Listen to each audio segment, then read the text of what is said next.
2014년 3월 학병 2번 문제입니다. 그림의 A씨에 대한 설명으로 옳은 것을 찾는 문제인데요. A씨는 각각 고대 아테네, 근대, 현대 민주 정치 중 하나라고 합니다. 먼저 처음부터 출발해보면 모든 구성원들의 정치 참여가 보장되는가에서 A는 예로 가고 나머지 두 개는 아니오로 갔습니다. 그럼 모든 구성원의 정치 참여를 보장한 건 고대, 근대, 현대 중에서 현대가 되겠죠.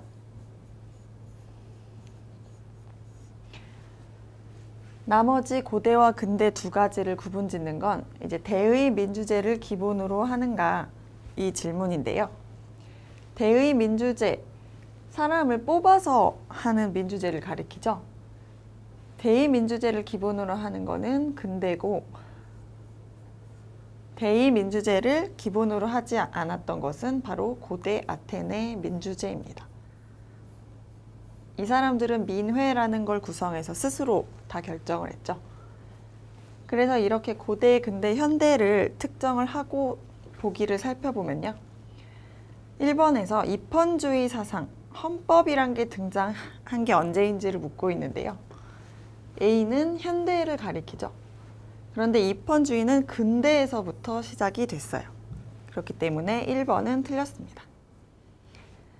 2번을 보면 보통선거는 B에서 실시되었다.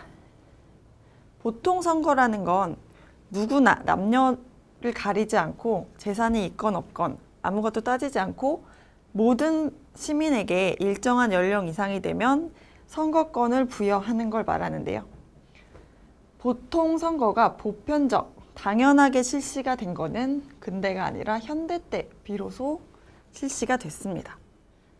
그렇기 때문에 근대에서 실시되었다고 하는 것은 틀린 지문입니다. 3번 보기를 보면 C에서는 공직 담당자를 추첨이나 윤번제로 충원했다. 추첨은 선거를 통해 선출하는 게 아니라 그냥 여러 명 중에 한 명을 무작위로 뽑는 걸 말하죠. 또 윤번제라는 건 돌아가면서 하는 걸 말해요. 고대시대 때에 해당되는 말입니다. 그래서 C, 고대시대 때의 지문으로 맞는 지문입니다. 4번 보기를 보면 A와 달리 B에서는 직접 민주제의 요소가 채택됐다. A에서 오히려 직접 민주제적 요소가 가미가 되고 있고 근대 시대 때는 아직 직접 민주제적 요소는 도입되지 않았습니다. 그래서 틀린 말이고요. 5번 C와 달리 B, 근대에서는 중우정치의 폐단이 나타났다.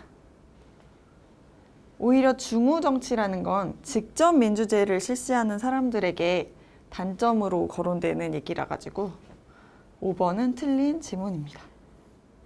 중우정치의 뜻은 여러 명이 다수결로 결정하다 보면 좀 우려스러운 결과가 나타날 수 있다는 걸 말하는데요. 고대에서는 이제 직접 민주제를 선택하고 있었기 때문에 중우정치가 나타날 확률이 더 있다라고 말합니다. 그래서 C와 달리 B가 아니라 C에서 폐단이 나타날 우려가 있다로 바꿔야 옳은 지문이 됩니다. 그래서 전체적으로 옳은 걸 고르는 문제이기 때문에 정답은 3번이 되겠습니다.